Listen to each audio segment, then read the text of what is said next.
La dernière fois, je vous faisais découvrir la braderie Emmaüs de Poitiers. Et donc là, je vous fais découvrir celle de Châtellerault, qui est aussi dans la Vienne, un peu plus loin de chez moi. Je sais pas si vous avez déjà été en braderie, mais franchement, je vous conseille de le faire au moins une fois, c'est quelque chose. Surtout à l'heure d'ouverture. Là, je vous fais un peu le tour. Bon, j'ai pas filmé partout, mais j'ai filmé quelques plans. Donc évidemment, comme à chaque fois, énormément de vaisselle, mais vraiment beaucoup de vaisselle, de toutes sortes, de toutes les époques. C'est impressionnant à chaque fois de voir tout ça.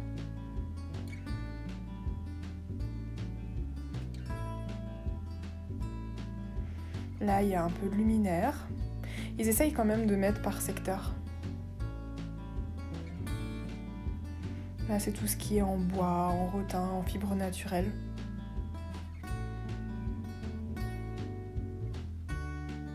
Un peu d'électronique, des vieux appareils photo.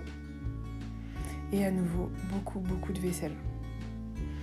Dans cette braderie-là, pour payer, c'est au poids. Dans la précédente, c'est des prix qui sont affichés avec un pourcentage de rabais. Je sais pas ce qui est le mieux, franchement, entre les deux, ça doit se valoir à peu près. Si vous aimez les livres, il y a de quoi faire aussi.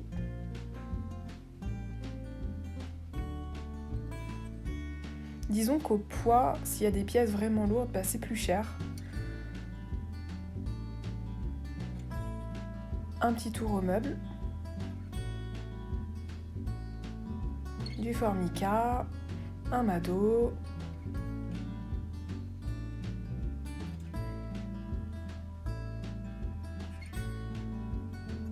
Quelques lits. Toujours beaucoup de monde, comme une fourmilière je trouve.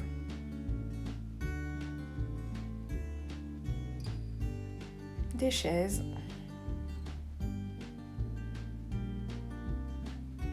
Et là, je vous filmais aux vêtements.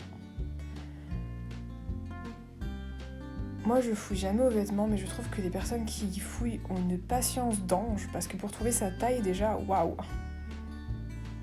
Des chaussures. Alors à Châtellerault, par rapport à Poitiers, ils ont pas tant de chaussures que ça. À Poitiers, c'est assez impressionnant. Il y a tout un étage de chaussures. Quelques valises.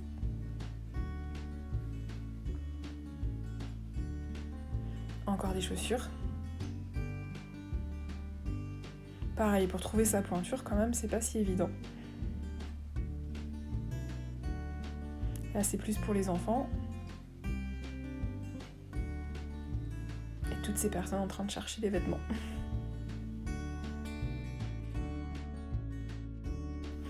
Donc là, je vous montre ce que j'ai trouvé pour le travail. Il y a une autre partie que j'ai pas filmée qui est pour moi. Déjà, il y a ce drap vintage avec des fleurs bleues claires, bleu foncé et vertes. Je pense que je vais l'utiliser pour mes déballages, pour recouvrir mes tables. Ça sera sympa. Un saladier avec des carrés comme ça. J'en ai souvent, très souvent. Là, il est bleu, donc j'aime vraiment de cette couleur. Un petit napperon Coris en coquillage, bicolore. Des coupes Rosaline, il y en a 6. Elles iront très bien avec la carafe que j'avais eue justement à la dernière braderie à Poitiers. Un petit pot à motif de pomme de la marque Bavaria. J'ai déjà eu plusieurs choses de ce service. Là, c'est un petit pot à sucre, je pense. Un pied de lampe en opaline blanc. J'ai déjà eu exactement le même en rose. Je trouve ça très joli. Interrupteur et prise bien vintage.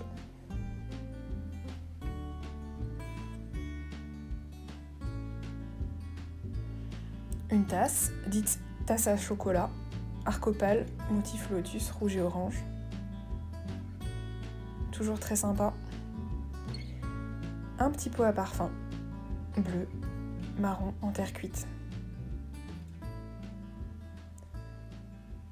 Voilà pour mes trouvailles professionnelles.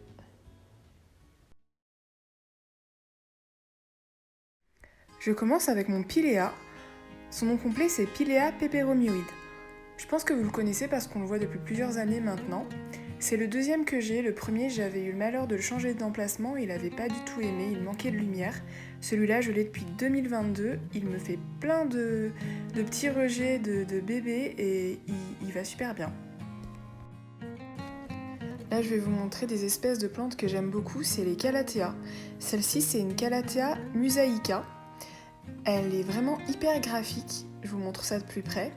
Elle fait plein de petits traits.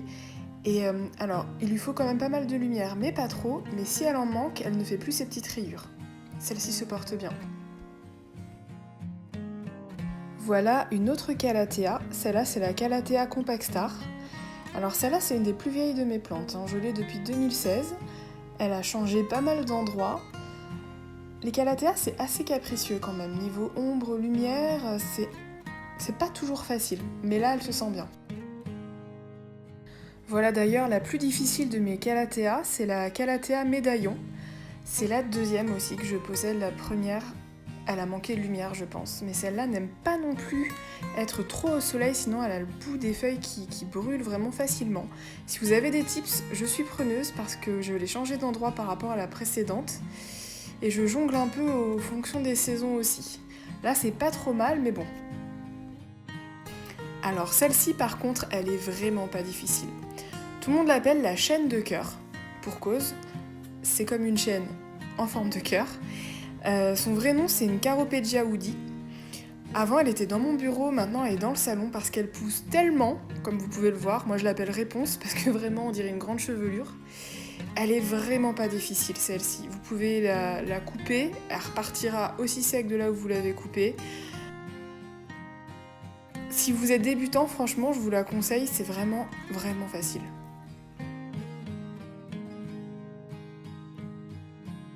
Ici, suspendu en macramé à côté de la chaîne de cœur, c'est un bégonia. C'est très graphique aussi.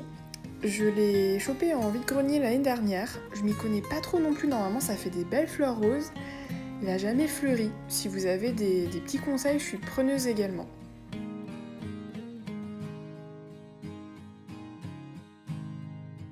Ça, c'est une des plantes les plus rigolotes que j'ai. On l'appelle la plante spaghetti, avec ses brins comme ça, tout raides. Mais son vrai nom, c'est Sansevieria cylindrica. Spaghetti, c'est quand même un peu plus facile. C'est une plante sympa. Alors, au tout début que je l'avais, elle était vraiment très raide et maintenant, elle s'écarte plus. Je sais pas trop pourquoi. Elle m'a déjà fait des rejets aussi des bébés, donc c'est cool.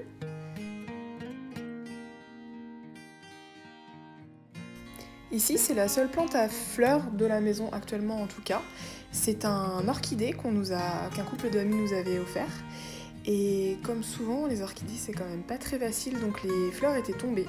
Et cette année, grâce à mon mari, là c'est pas moi qui ai eu la main verte, elle refleurit. Et d'ailleurs, vous pouvez voir qu'il y a pas mal de petits bourgeons, donc c'est super chouette. J'adore les plantes grasses, comme vous avez pu voir sur ma terrasse avec les crassoulas. Là, c'est un arbre de jade, c'est une succulente également, et c'est vraiment très charmant. Ça devient extrêmement gros, pour l'instant, elle a une taille très raisonnable. De la famille des cactus, j'ai mon bel euphorbia. Je l'ai depuis 2016 aussi, donc ça fait un petit moment. Il se plaît bien, c'est celui qui est au plus près de la baie vitrée, sachant qu'on est orienté ouest, donc il a quand même pas mal de soleil, même si le mieux ça serait sud, mais c'est pas possible dans la configuration de notre maison. Très souvent il me fait des petites feuilles, je sais pas trop pourquoi, mais bon, il est mignon. On va passer dans mon bureau avec mes monstera. Donc là, c'est un monstera absolument classique, qui n'est pas très grand. J'ai pas encore trouvé la meilleure solution pour l'accrocher. Mais bon, il fait quand même de nouvelles feuilles, comme vous verrez là à la fin. Il m'a jamais fait de découpe. Je croise les doigts qu'un jour ça arrive. Et en parlant de découpe, lui par contre, il n'en manque pas. C'est un monkey mask, donc masque de singe. Ça fait aussi partie de la famille des monstera. Et alors lui, il se plaît super bien, comme vous pouvez voir, et je pense que vous l'avez déjà vu dans mon room tour bureau. Il court tout le long du mur sur l'étagère et il descend et il s'arrête plus. En fait, j'ai même pas filmé jusqu'au bout parce que vraiment, il se plaît vraiment beaucoup. Il cascade.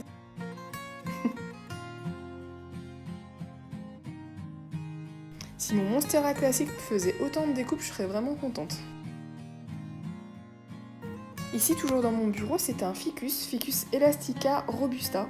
Comme son nom l'indique, il est assez costaud, car j'ai déjà eu un tricolore et ça n'a pas été la même histoire. Ça fait moins de photosynthèse et il est mort. Celui-ci par contre est bien vivant, c'est un Areca lutescens. Alors c'est le plus grand modèle qu'on a dans la maison, mais vous allez voir, on en a un autre dans notre chambre. Il est là depuis très longtemps, puisqu'il était là avant que je rencontre mon mari, c'est-à-dire avant 2011. Et il se porte comme un charme, il est énorme et il trône fièrement dans la cuisine. Voilà le plus petit qui est dans notre chambre. C'est pas vraiment le même format, heureusement parce que je suis pas sûre qu'il y aurait la place. Et vous pouvez voir sur la droite là, il fait des petites graines, c'est trop mignon.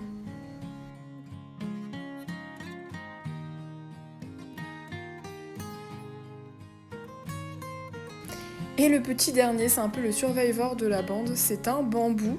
Alors c'était dans une composition qu'on nous avait offert. Vous savez, c'est les bambous qui sont tous resserrés à la base. Et il reste plus qu'une seule tige, mais il tient le coup, il est dans la salle de bain.